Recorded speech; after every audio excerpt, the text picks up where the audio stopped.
segundos, tu não faz nem um miojo, mas eu te ensino as matérias que tu tem até nojo. Então senta aí e começa a quebrar a TP pra ter energia, pra tua mente processar e entender que a probabilidade de você ir bem no Enem tá ligada direto ao John Jeps também. Então começa com humano, só sei que nada sei, mas sei que saí da vida e pra história eu entrei. Se o clima esquenta e tua caneta falhou, fica tranquila, a esfera dela dilatou com calor. Eu sou fluor com oxigênio, dá pra completar, evoluir melhor que o Darwin poderia imaginar se tinha uma pedra no caminho. Pode crer que eu já chutei absoluto no rap. Eu nasci pra ser rei, crio uma sociedade aos modelos de Durkheim. O mecanismo dela própria é que diz pra onde vai minha inspiração. Thomas Edison dizia, é 1% e o restante o trabalho que faz. Então senta o rabo aí que eu vou te ensinar. Sometimes rap is the best way to learn, rapá. Eu não compreendo, pero louco é do acero. É só estudar e ouvir as dicas que eu dou pra você. Confere suas respostas e faz tudo com calma. Manda bem na redação, faz do fundo da alma. Esse é o tópico frasal, ainda tem a argumentação. E a resposta pra você eu deixei na conclusão. Se tá nervoso, se acalma pra mandar bem. E se liga nos vídeos que eu te preparo pro Enem.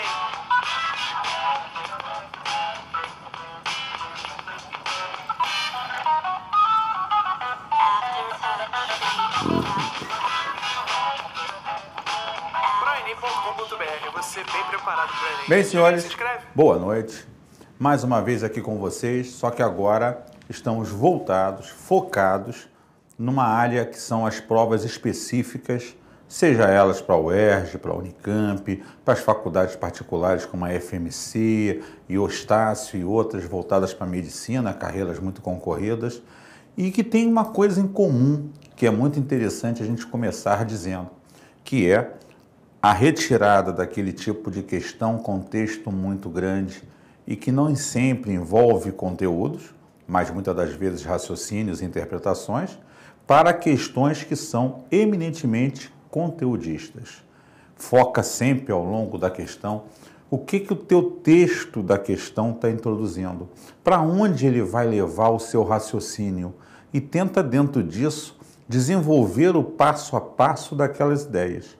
E aí, lê-se a pergunta, que geralmente estão nos itens A, B ou C, e a partir daí fecha a questão. Mas é muito importante essa leitura dinâmica, já focalizando a ideia do enunciado com os conteúdos que você apreendeu e está pronto para executar. E assim a gente começa o nosso trabalho voltado para as provas específicas, que já começam ao longo desse próximo final de semana, com no Rio de Janeiro a UERJ, e outras que estão por vir aí ao longo desse mês de final de novembro, início de dezembro. Sendo assim, selecionei algumas questões que são eminentemente de conteúdos que vira e mexe estão caindo nas provas específicas. Se você pegar 5 últimos anos da maioria dessas provas, pelo menos em 3 esses assuntos estão escolhidos. Então eu procurei selecionar dessa forma para que a gente pudesse centrar não só a resolução de questão, mas a relembrança de conteúdos que são muito importantes para o seu aprendizado e a sua relembrança às vésperas de uma prova específica.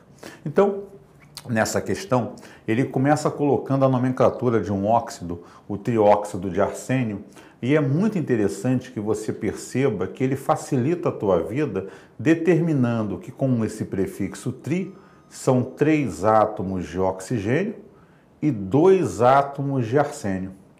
Então, quando você montar a fórmula do trióxido de arsênio, você vai partir do arsênio e do oxigênio, e a estrutura do óxido vai ter 3 oxigênios e 2 arsênios. A partir daí, ele fala que é obtido a partir do arsênio e do gás oxigênio. Opa, se é a estrutura molecular do gás oxigênio, é O2. Daí ele está começando a induzir a você que é necessário fazer a reação de obtenção. Sua entalpia padrão de formação, então a energia necessária para formar 1 mol é 660 kJ. O que ele quer? Aí vem sempre na questão a organização do pedido.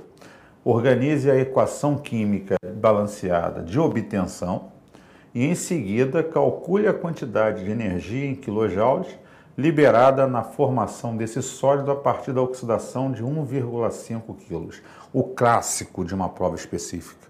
Estequiometria, associado à ideia de formar e criar a reação. Então, vejamos. O arsênio tem massa 75, consulta a tabela que vai estar anexa à prova. A partir daí eu já sei que o mol de arsênio tem 75 gramas. Guarda na aba.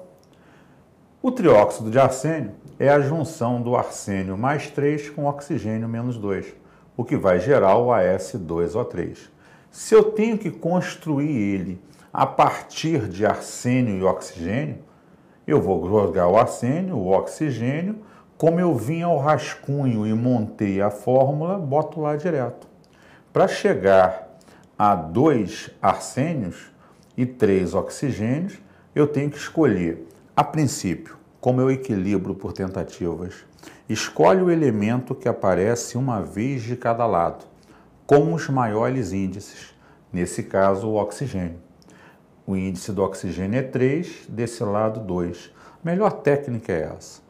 Pega esse cara que apareceu uma vez de cada lado, com os maiores índices, e troca esses índices como coeficientes.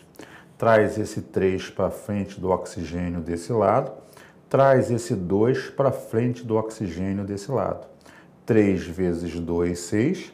2 vezes 3, 6. Automaticamente eu fiquei com 4 arsênios. Então, 4 aqui na frente. Metade da resposta obtida. A equação de obtenção do trióxido de arsênio a partir do arsênio e do oxigênio balanceadas.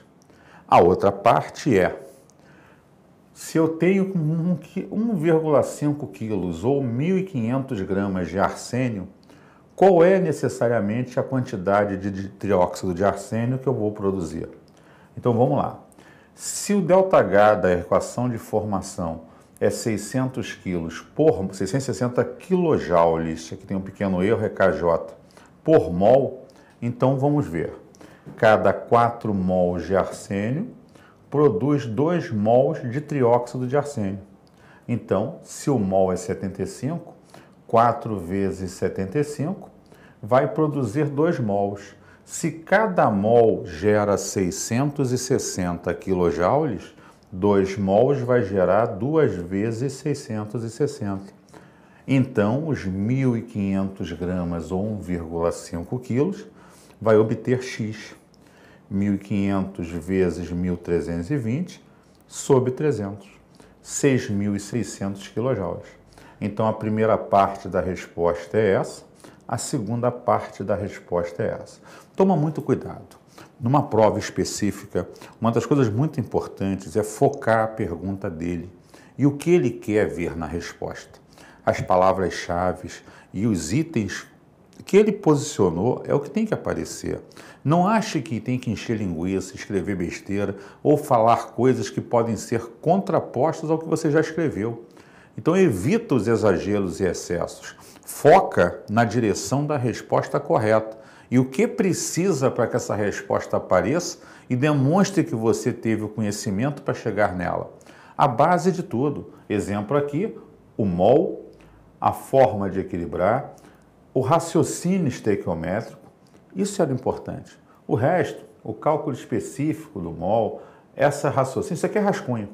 O importante é a reação, o equilíbrio, o raciocínio estequiométrico, a resposta final da conta. Vejamos, então, uma outra questão aqui. Essa foi uma questão interessante. E quando você pensa Unicamp, quando você pensa UERJ, quando você pensa esses vestibulares desse tipo, é muito comum ele envolver questões, mesmo conteudistas, com algum assunto mineral, com algum assunto biológico, porque tem a ver muito com o corpo humano. Então é muito comum esse tipo de estrutura. Essa questão, então, que a gente escolheu aqui, ela vai trabalhar uma linha de minerais. Mas dentro dessa linha de minerais, importante aqui é a percepção que cada um desses minerais tem dentro de si uma fonte, que é o que nós aproveitamos, de determinado metal, por exemplo. Então, por exemplo, eu extraio magnésio da rodocrosita. Eu obtenho estrôncio a partir da estroncioanita.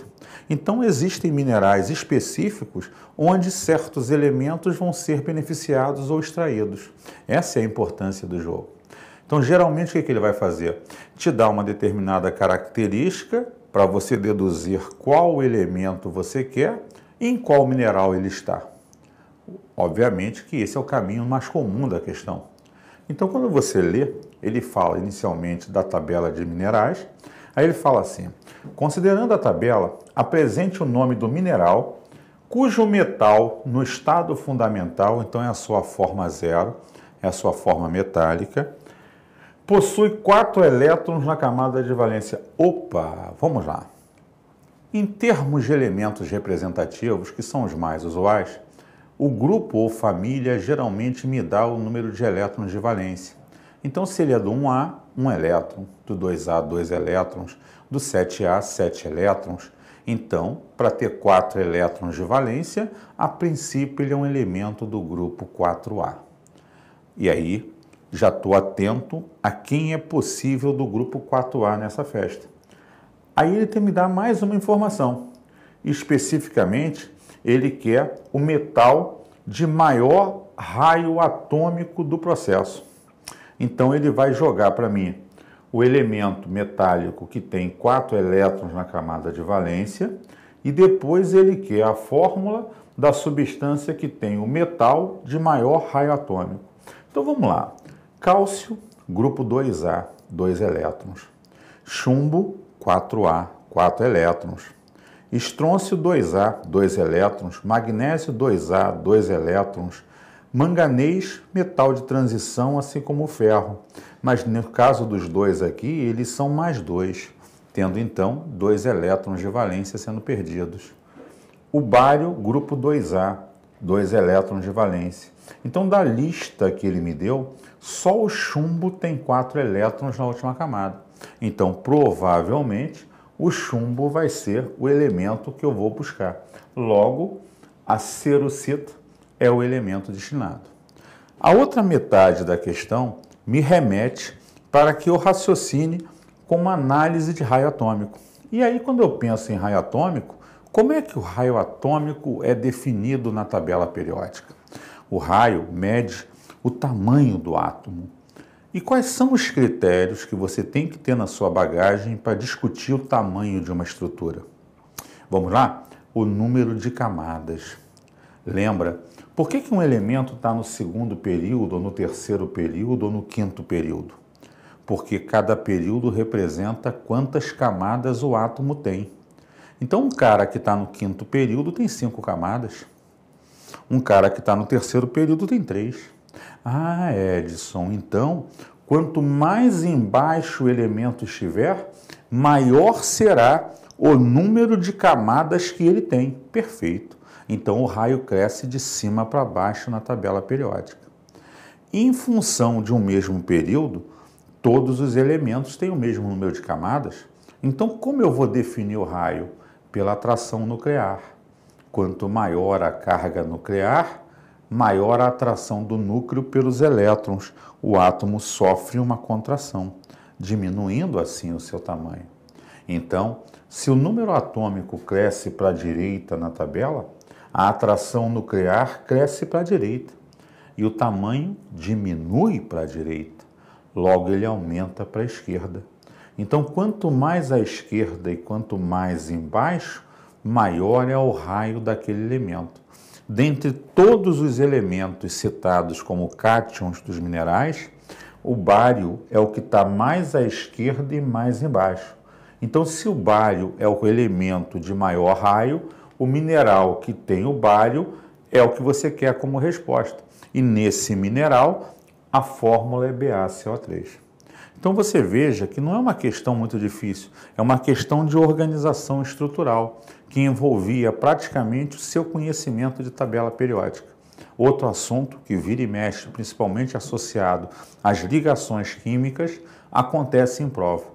Então é muito comum essa associação com ligações, embora aqui foi mais propriamente dito a tabela, mas é mais comum em provas específicas você ter questões com associação com ligações. Fica atento a esse assunto, é uma boa dica para revisão.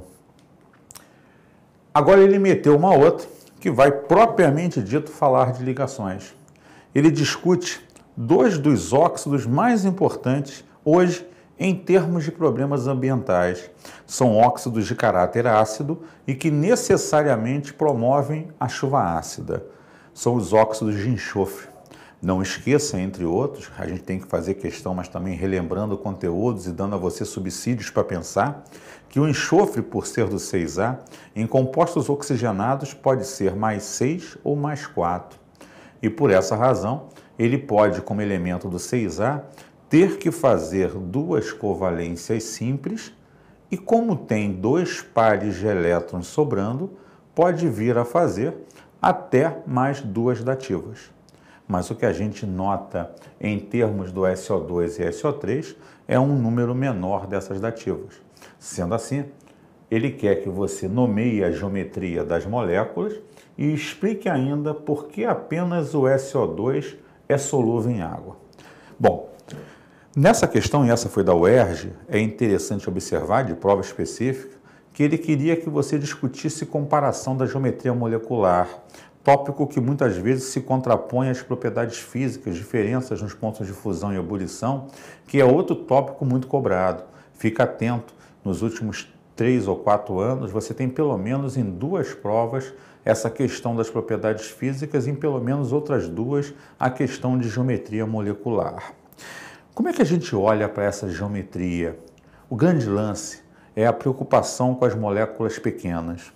Se você tem um conjunto de 3 átomos, sempre um preso aos outros 2, se esse átomo central não tem par de elétrons, essa estrutura é linear.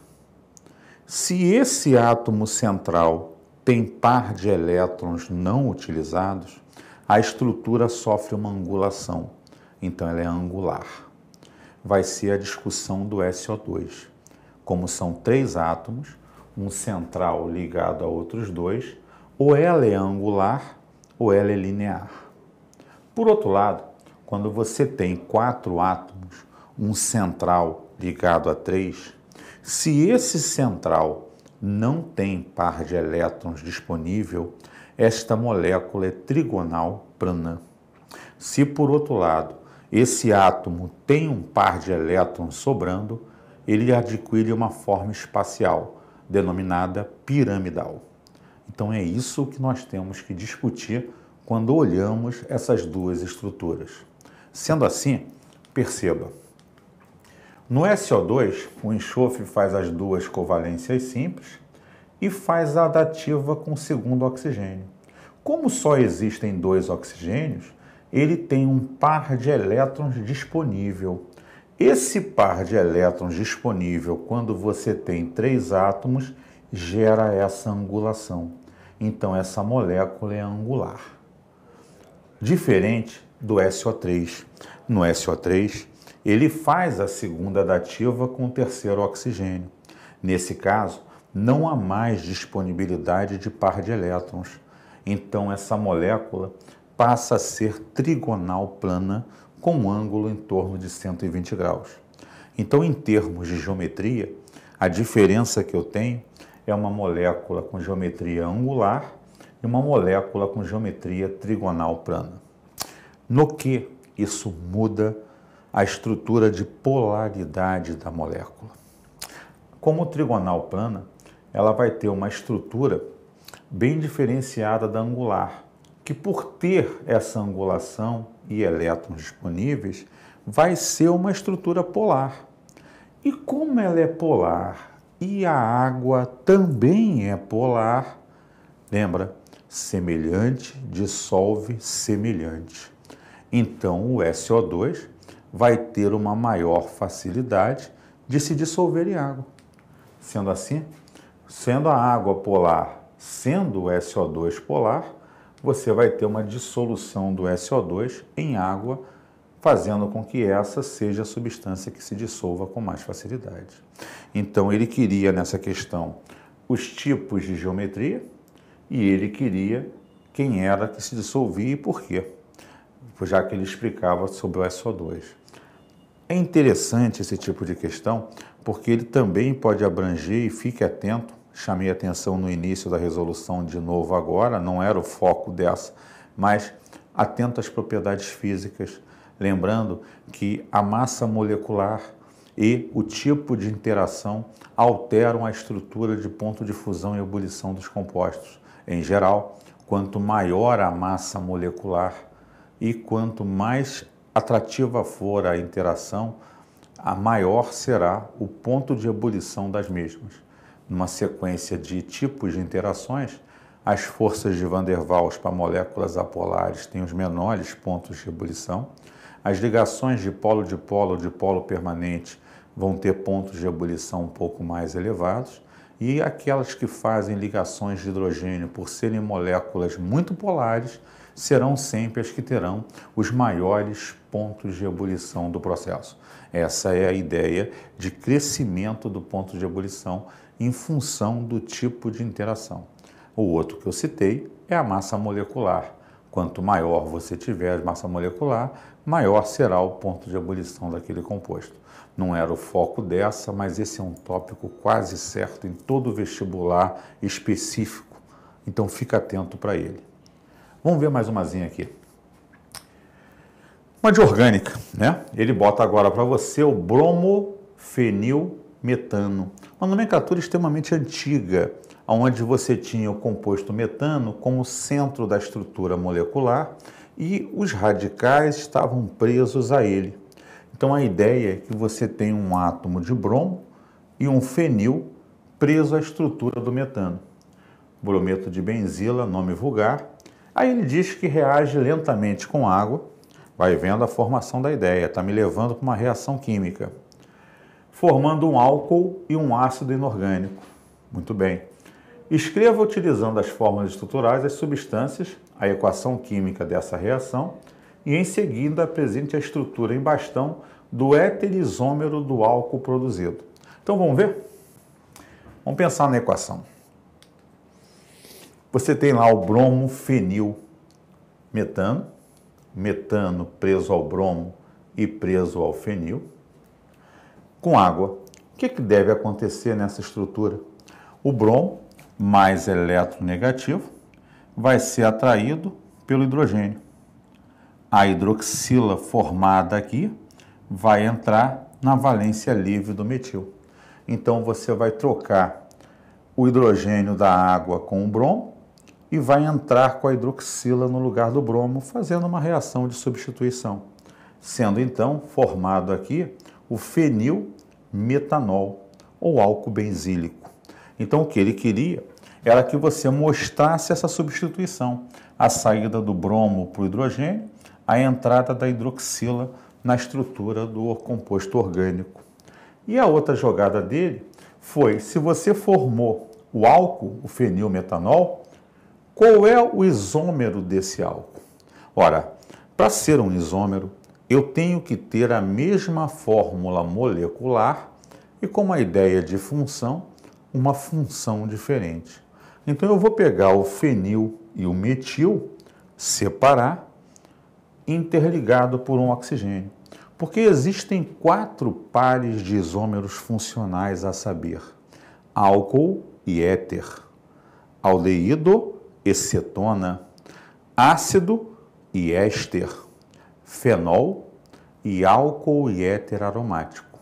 Se você tem aqui um álcool aromático, ele teria como isômero de função um éter aromático ou um fenol.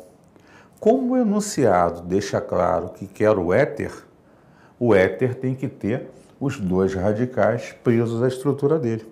Então, com certeza, o éter que serve como resposta é o metoxibenzeno. E fica então a equação e necessariamente o éter resposta da questão.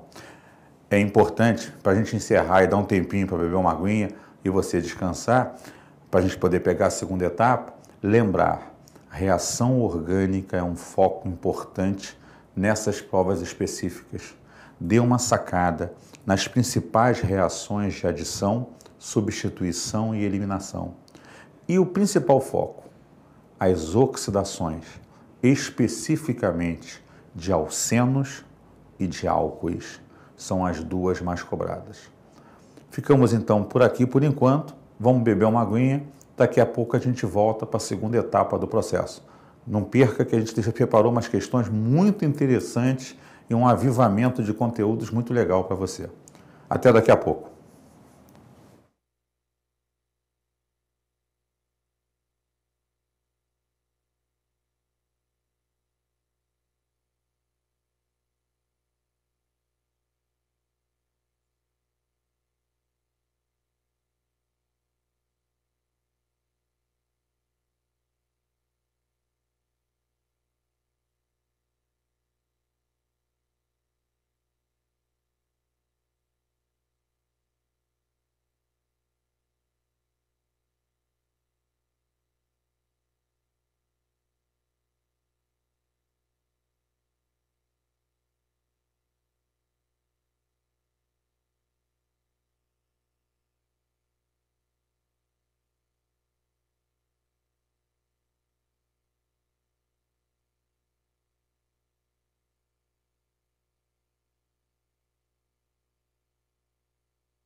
Então vamos voltar cheio de adrenalina. E para isso, uma questão sobre adrenalina, né? A orgânica tem sido uma coisa bem explorada em termos de prova de uma forma geral. Eu diria para você, se você pensar, por exemplo, especificamente Unicamp, 30% da prova dela, parte específica, é orgânica. A UERJ chega a quase 40% da parte de orgânica. Ao contrário de uma primeira fase, que ela tinha uma questão em média de orgânica, ela vai para quase 40%. Então fica atento a esse tipo de análise, porque é importante, como eu citei ainda agora, as reações principais orgânicas, partes da isomeria. Se o vestibular é do Rio, isomeria é importante. Agora olha a diferença, se o vestibular é de São Paulo, isomeria praticamente não cai. Há anos não cai. Então é uma diferença crucial de valores de conteúdos. O Rio valoriza muito isomeria, o São Paulo já não valoriza.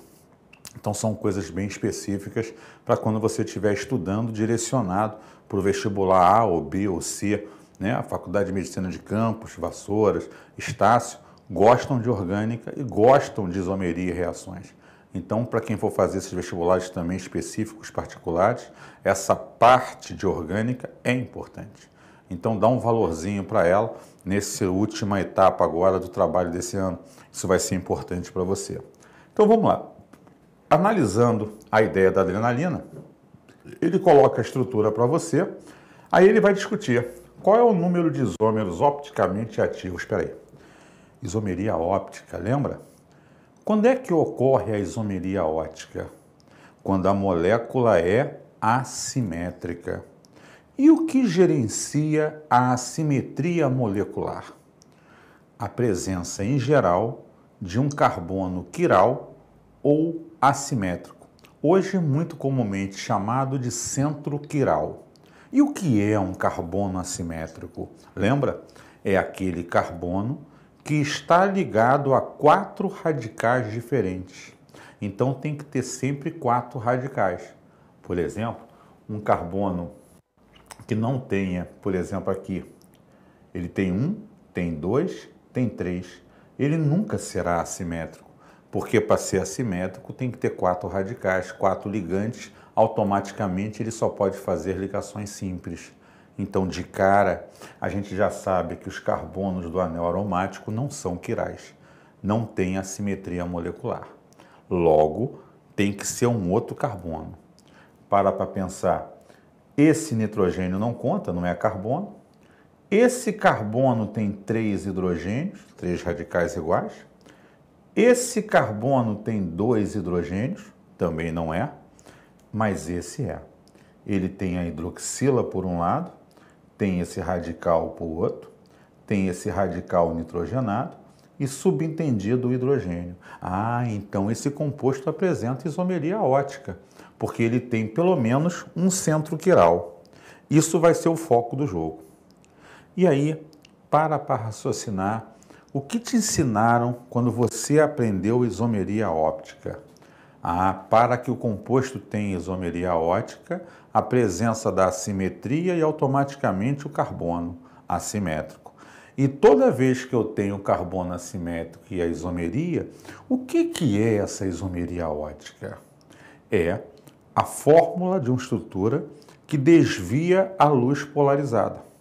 Se ela desvia a luz polarizada para a direita, destrógeno, ou para a esquerda, levógeno, ela gera um isômero opticamente ativo. E se eu tiver uma mistura equimolar desses dois isômeros?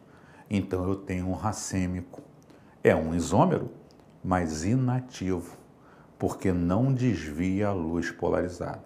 Então, Edson, no momento que eu tenho um centro quiral ou um carbono assimétrico, eu gero 2 isômeros opticamente ativos, o destrógeno e o levógeno, e um opticamente inativo, o racêmico. Então, a base da estrutura da isomeria óptica é essa. A partir daí, se eu analisei ali por alto com você e vi um centro quiral, eu já sei que eu tenho 2 isômeros ópticos ativos e um inativo. Aí agora eu vou focar a pergunta, já que eu relembrei o que era a isomeria óptica, e isso é muito importante no processo. A partir daí, ele quer a fórmula estrutural do produto dessa reação de desidratação e ele quer o número de isômeros opticamente ativos. Então, vejamos. Como eu te falei, esse é o único carbono ligado a 4 radicais distintos. O hidrogênio, esse radical nitrogenado, a hidroxila e esse aromático. 4 radicais diferentes geram um carbono quiral ou um centro quiral. Cada centro quiral ou carbono assimétrico apresenta 2 isômeros opticamente ativos, um de estrógeno e um levógeno. Metade da questão resolvidas. Agora, vamos falar da principal, na minha opinião, reação de eliminação, que é a desidratação de álcoois. Porque quando eu olho para cá, essas hidroxilas caracterizam um fenol, mas essa hidroxila caracteriza um álcool. E é justamente quando ele fala em desidratação, a retirada da hidroxila e o hidrogênio do carbono vizinho. Hidroxila e hidrogênio saem gerando água, por isso é uma desidratação. E a saída da valência do carbono da hidroxila e o hidrogênio da valência do outro carbono vão gerar uma dupla ligação.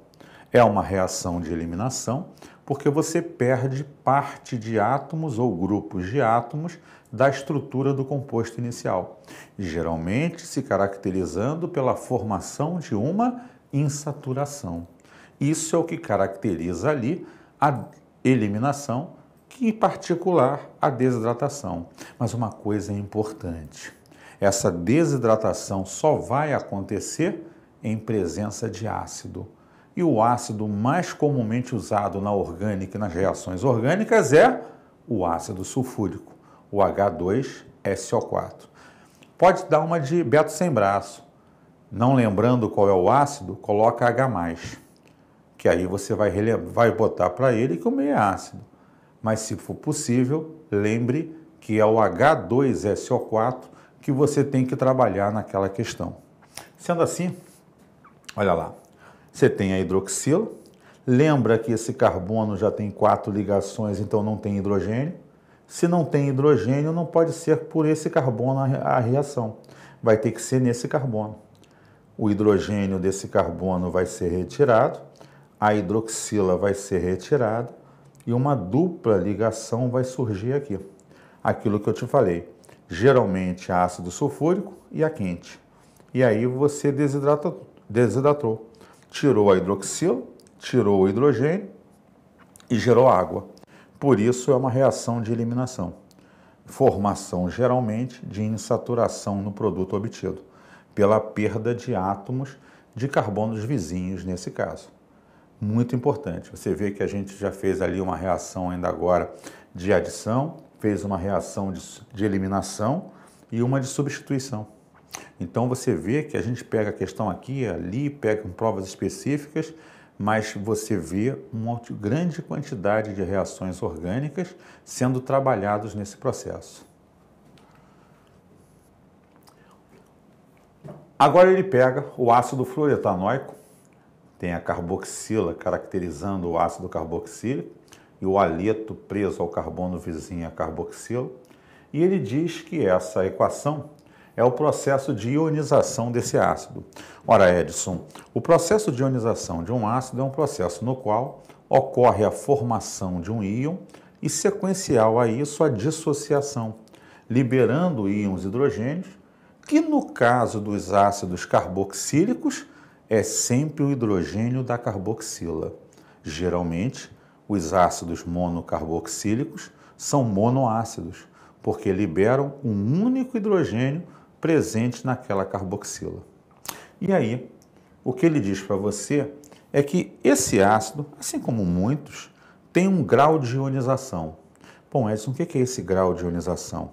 É a quantidade percentual de íons hidrogênios que são liberados naquele processo. Em si, a cada 100 moléculas daquele ácido, 20 sofrem ionização liberando hidrogênios.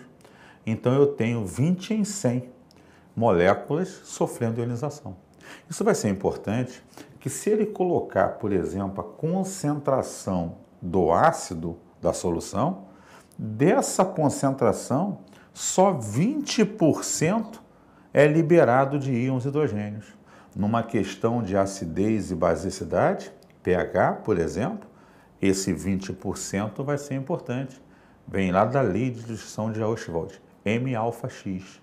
Molaridade, o alfa é o grau de ionização usado na forma decimal, 0,2, e necessariamente o número de hidrogênios ionizáveis, que é o X.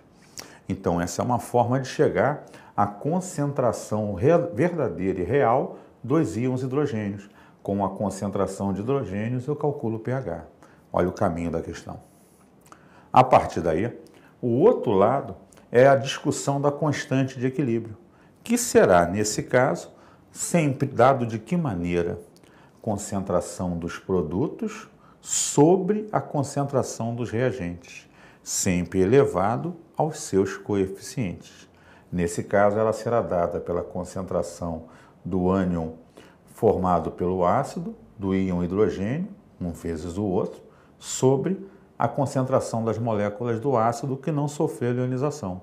Como você tem a concentração, você terá valores que serão substituídos e, a partir daí, calculada essa constante. Então, vamos lá, trabalhar a questão como um todo. Você tem um ácido, já desenhado lá, gerou o ânion e o cátion. O que acontece? No início do processo, eu tenho 0,05 mols por litro dessa substância e não tenho nada do ânion nem do cátion. Porém, conforme aconteceu o processo de ionização, dissociação, a reação foi acontecendo, 20% dos íons hidrogênios foi liberado. Isso quer dizer que se eu tinha 0,05, 20% é 0,01. Então, se eu produzir 0,01 mols por litro de íons hidrogênio e ânion fluoretato, o que restou aqui? 0,05 menos 0,01, 0,4. Então, quando eu discutir o momento do equilíbrio, eu vou ter 0,01 mols de hidrogênio, 0,01 mols do ânion e 0,04 mols do ácido não ionizado. Esses são os valores necessários para que eu trabalhe a constante de equilíbrio e também trabalhe a concentração dos íons hidrogênios. Porque se ele diz, agora trocando em miúdos a coisa, que a molaridade da solução é 0,5, o alfa é 0,2, 20%, e o X é 1, a concentração de hidrogênios, como M-alfa-X, vai ser 0,05 vezes 0,2 vezes 1, 0,01, que é o que nós falamos mentalmente aqui. O cálculo está aqui embaixo para você. Então, em termos de pH, se a concentração de hidrogênios é essa, 1 vezes 10 a menos 2, o pH é menos o log da concentração de hidrogênios, menos o log de 0,01 ou 10 a menos 2. Então, o pH dessa solução é 2. Não foi a pergunta, mas o pOH seria, se pH mais pOH é 14 e o pH é 2, o pOH é 12. Lembra disso que pode ser foco de uma outra pergunta. Nem sempre elas se repetem na mesma proporção. Por outro lado, o que a gente tem como constante de ionização, que nesse caso, especificamente por ser um ácido, eu chamo de Ka, uma base de Kb e assim por diante. O que eu tenho é a concentração dos íons hidrogênio vezes a concentração do ânion, mais fácil escrever assim, sobre a concentração do ácido inicial. 0,01 vezes 0,01 sobre 0,04, já estipulado aqui por nós o porquê. Faz essa conta, 10 a menos 4 sobre 4 vezes 10 a menos 2, o que dá um total de 2,5 vezes 10 a menos 3. Parte matemática, mas a parte físico-química seria o segundo foco mais importante das provas específicas. o que a gente nota nesses últimos 5 a 10 anos de provas específicas, você tem um montante equilibrado aí de 30% a 40% de orgânica e fisqui, restando de 20% a 30% para inorgânica. Então muda muito de uma primeira fase para uma específica. Enquanto a primeira fase adora mais a questão inorgânica, que é mais o teu preparo do primeiro ano do ensino médio, a parte específica discute mais o teu segundo ano do ensino médio, que é a questão da físico-química e da orgânica. E com isso você mexe com as duas fases de um concurso. Então esse é o direcionamento melhor que eu posso te dar, mais do que resolver questões, é te direcionar para o foco do que estudar. Pegue todos os tópicos principais de físico-química e dá uma relembrada. Principais de orgânica, reações, isomeria, estrutura e nomenclatura. Dá uma trabalhada nessas ideias, dá uma relembrada. Isso é muito importante nessa fase final de sucesso que eu sei que você vai ter, para você alcançar a sua vaga na universidade que você quer. Mas vamos lá. Questão 7. Ele coloca agora o seguinte: em condições ambientais, o cloreto de hidrogênio. Esse é um ponto importante da inorgânica, né? A gente fala de HCl sem um devido cuidado. Se esse HCl estiver na fase gasosa, ele é o cloreto de hidrogênio e ele é um hidreto. Não é um ácido, Edson? Não. Um ácido ocorre quando esse cloreto de hidrogênio é borbulhado em água e ele sofre primeiro uma ionização para em seguida sofrer uma dissociação. E aí sim, segundo inclusive o conceito de Arrhenius, ácido é toda e qualquer substância que em meio aquoso libera íons hidrogênios, ou íon hidrônio, como mais conhecido hoje em dia eles são. Então esse HCl, inicialmente, se é gasoso e THCl, é o cloreto de hidrogênio. Porém, quando dissolvido em água, ioniza-se e passa a ter caráter ácido, porque aí ele se torna um ácido. Aí ele libera íons hidrogênios, que é o que caracteriza o ácido. A partir daí ele diz assim: admita uma solução aquosa saturada de HCl com concentração percentual de 36,5. Concentração mássica, o que significa percentagem em massa. Como eu interpreto as percentagens? São duas mais comuns, a percentagem volume, a percentagem massa. A percentagem massa diz para mim qual é a massa de soluto que eu tenho em 100 gramas de solução. A percentagem volume, qual a massa de soluto que eu tenho em 100 mililitros de solução.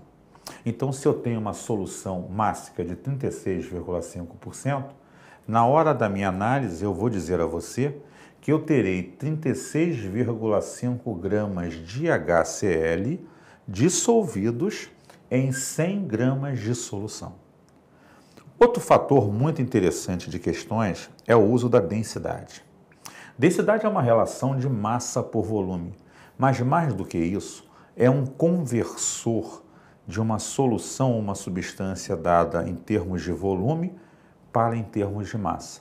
Geralmente, quando eu tenho alguma coisa em volume, um tanque de combustível, por exemplo, e ao queimar eu quero saber o mol de uma outra substância produzida, eu tenho que passar de volume para massa, porque o mol é analisado em massa. Então a densidade é o meu conversor massa-volume. Essa é uma dica importante do uso da densidade. E aí você vai usar isso porque, por exemplo, um caminho aqui é o entendimento que a concentração comum, ou em gramas por litro, ela é 10 vezes a densidade vezes a percentagem em massa ou título. Com a concentração sobre o mol, eu tenho a molaridade, que é o que ele pediu. Calcule a concentração em mols por litro, a molaridade. Mas tem outro caminho, que é o caminho estequiométrico. É o caminho da proporção do jogo. Tá? E aí a gente pode, entendendo que cada litro vai ter como densidade 1,2, eu passo para a massa. A partir daí eu posso discutir com uma outra visão o cálculo da concentração molar, que é o que eu vou fazer, que é um caminho mais rápido, inclusive. Depois, ele quer que você nomeie a força intermolecular existente entre HCl e água. Vamos pensar? HCl, diferença de eletronegatividade aproximadamente 0,9, molécula polar. Água, pela sua geometria angular, molécula polar. Polar dissolve polar, mas se esse é um polar que não tem um elemento muito eletronegativo, ele em si vai fazer ligações de polo. É a natureza dele. Água, muito eletronegativo, ela com elementos como ela, vai fazer ligações de hidrogênio. Mas entre eles, você já viu, vou falar já de novo, mas qual o tipo de interação que eu vou ter? Aquilo que eu te falei. O HCl gasoso é um cloreto de hidrogênio ou hidreto.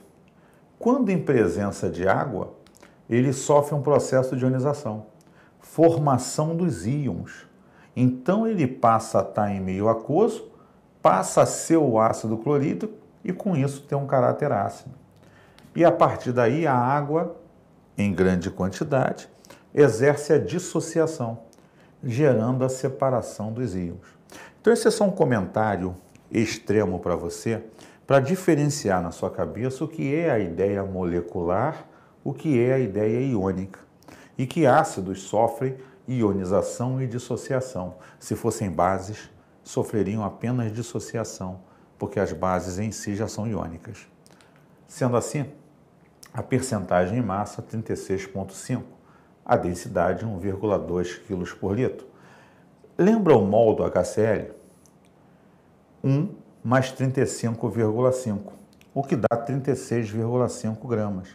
Concorde, então, que quando eu digo que eu tenho 36,5 gramas de HCl em 100 de solução, essa massa é o mol? Então ele me deu uma percentagem mássica equivalente a 1 mol. Então, se eu tenho 1 mol ou 36,5 gramas em 100 gramas, para pensar, se eu quero uma densidade de 1,2 kg por litro, isso vai dar 1.200 gramas, porque eu tenho 1 litro de solução. Então, em 100 eu tenho 1 mol, em 1.200 gramas eu tenho X. Então, X vai dar 12 mols dissolvidos em 1 litro, porque se é 1,2 kg por litro, em 1 litro tem 1,2 kg. Então, o que eu fiz? Eu usei a noção de que eu tenho uma certa massa de solução por litro para, nessa massa, descobrir quantos mols de HCl estariam dissolvidos. E o que eu quero? A concentração em mols por litro. Mais fácil, mais direto, sem o uso de diversas fórmulas do processo. E a chance de que ele me deu que a percentagem máxima equivaleria ao mol.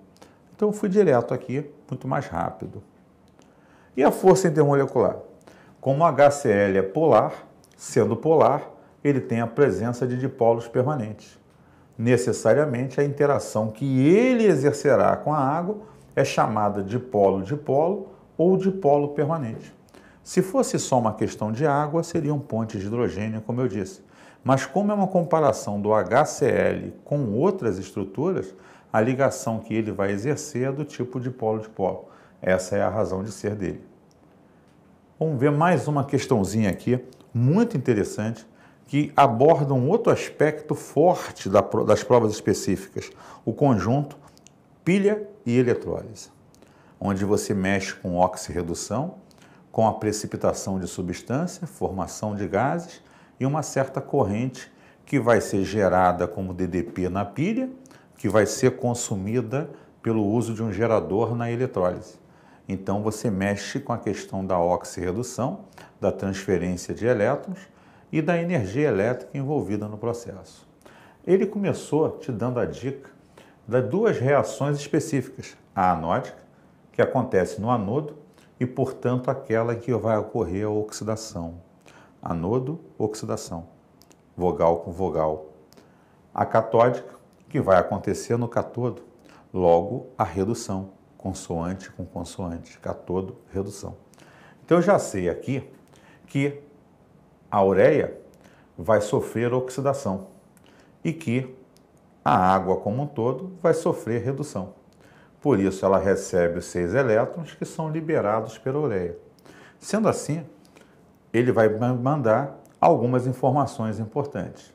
Dadas as semi-reações já na sua ordem, a ureia tem fórmula química CONH2,2 e sua concentração é de 20 gramas por litro. Oba, cada litro de ureia de solução tem 20 gramas de ureia dissolvidos.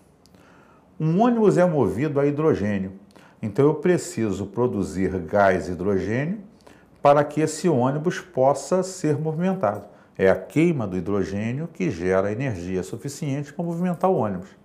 E ele fala que cada 1 quilômetro eles percorrem com 100 gramas do gás hidrogênio.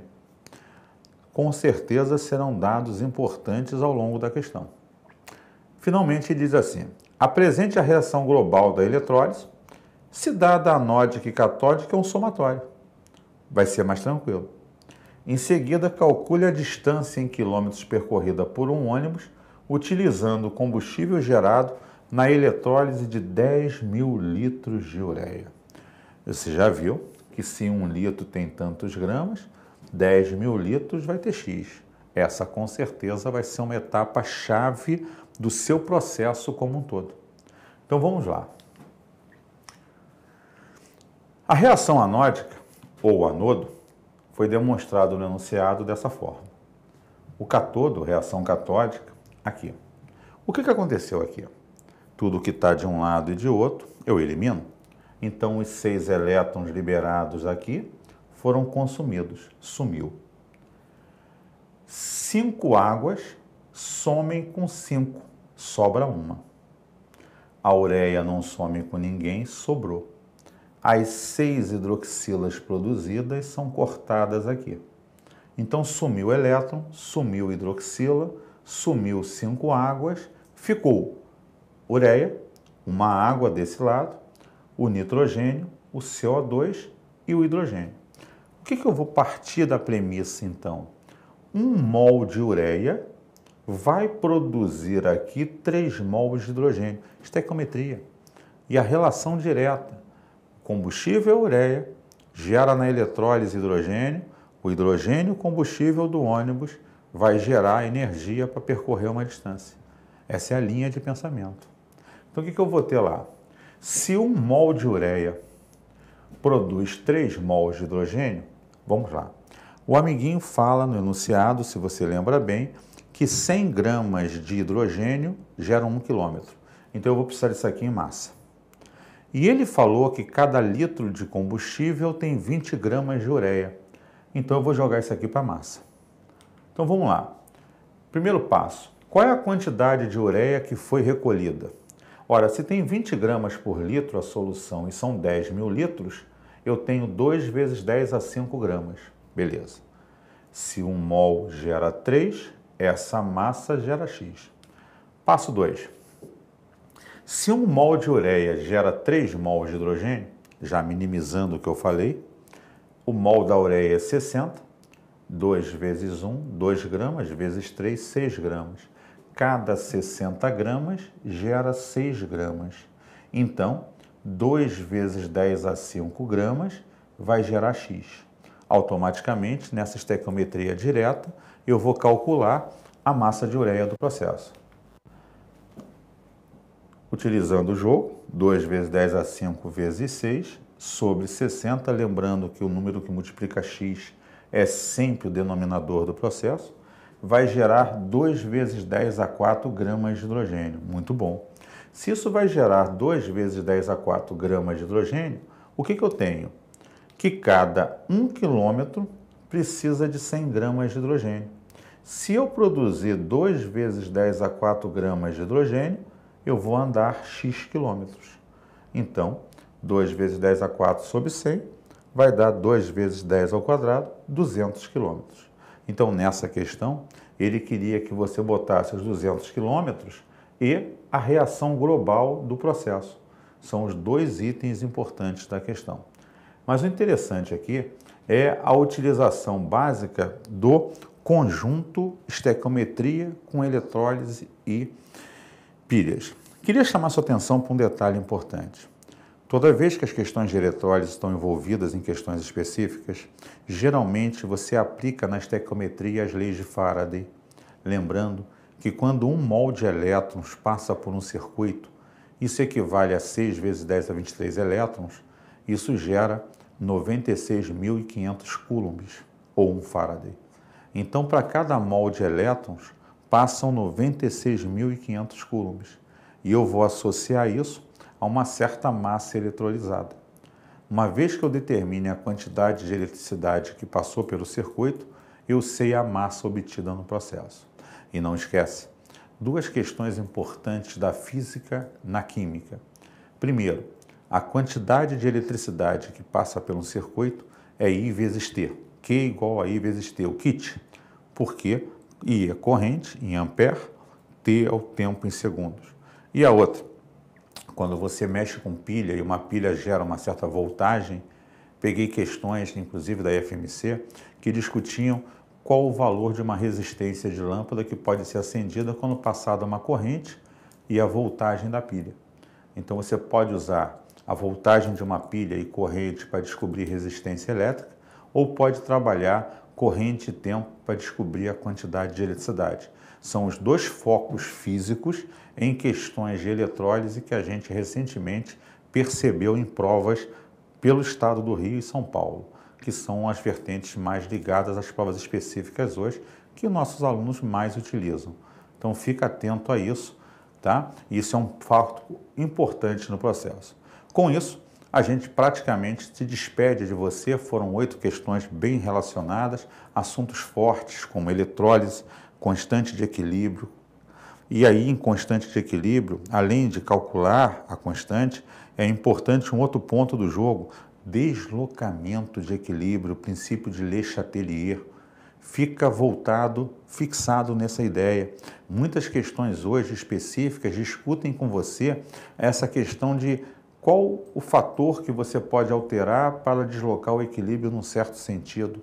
Eu lembro bem de uma questão agora recente, 2011, da UERJ, onde ele dava 3 reações de obtenção com hidrogênio e pedia para você botar 2 ações que movimentassem as equações simultaneamente no sentido dos reagentes.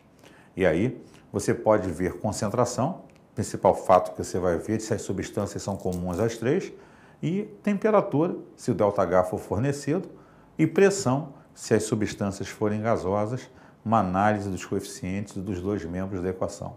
E, finalmente, lembre que catalisadores não alteram o equilíbrio químico. Catalisador só altera a velocidade da reação, porque diminui a energia de ativação. Então, são focos importantes, lembranças importantes, releituras da matéria que é importante você ter nessa análise geral. Fica atento a isso, faz uma boa revisão, tenta pegar, assim como selecionamos algumas questões muito interessantes, pega além dessas o vestibular que você está focado, é a Unicamp, é a USP, é a FMC, é a UERJ, é o que for. Pega pelo menos os 3 últimos anos, dá uma analisada assim. O que caiu? Questão 1 foi eletroquímica, foi radioatividade. Então, radioatividade é um ponto importante, caiu em 4 provas 3 vezes. Então, eu tenho que relembrar a radioatividade. 2 pontos principais, formação de equações de transmutação e, principalmente, meia-vida. Então, o foco é esse. A eletroquímica caiu de 5 em 3 provas. Então, é um ponto importante. Mais da metade das provas, quando aquilo se repete, pode contar que aquele é um assunto muito importante para eles. E vai acontecer de novo, tenha essa certeza. Hoje eu analiso com você uma prova, pensando aí nessas principais, muito comum eletrólise, soluções, eletroquímica, né? Eletrólise específica com pilhas, soluções, a parte de cinética e equilíbrio químico, termoquímica, que vai ser o nosso foco de uma próxima aula. É um outro ponto forte. No mundo da energia, dos combustíveis, a termoquímica é muito importante. Interessante, né? Eu, hoje, dando aula mais cedo, em sala de aula, fiz para uma menina uma análise de uma questão da Uniganrio sobre diesel, presença de enxofre no diesel e a redução atual. Enem, última prova vivida por nós aí esse ano, questão da redução do diesel no combustível. Tá? E uma questão do Seja na Rio, de 2 anos atrás, também sobre isso. e a UERJ tem 3 sobre redução de enxofre no diesel. Então, é um ponto forte desses vestibulares mais comuns, porque está em alta. Está em alta discutir a melhoria do combustível, a redução da poluição, novos tratados estão sendo assinados, questões envolvendo meio ambiente, problemas ambientais, ainda são um foco possível, mas mais conteudista nessa prova específica. Então, fica atento a isso. Isso é importante na nossa análise geral. Tá? E com isso, a gente vai ficando por aqui, se despedindo aí dessa aula, contando com você nos próximos encontros. E a gente aqui do ProEnem tem feito um esforço muito grande em analisar essas provas, cada um na sua matéria, em passar para vocês pontos muito importantes. E nós contamos com vocês, mandem dúvidas, mandem perguntas, que mesmo que no ar não dê para às vezes responder, a gente vai com certeza depois responder a você, mandar para o teu Face, mandar para onde você mandou o e-mail, e a gente vai com certeza tentar sanar essas dúvidas o mais rápido possível com você. Aí com Deus, estuda, se prepara, estamos chegando a uma reta final, com certeza você está preparado, investiu o seu máximo nisso e vai ser sucesso total. Um grande abraço e até uma próxima oportunidade.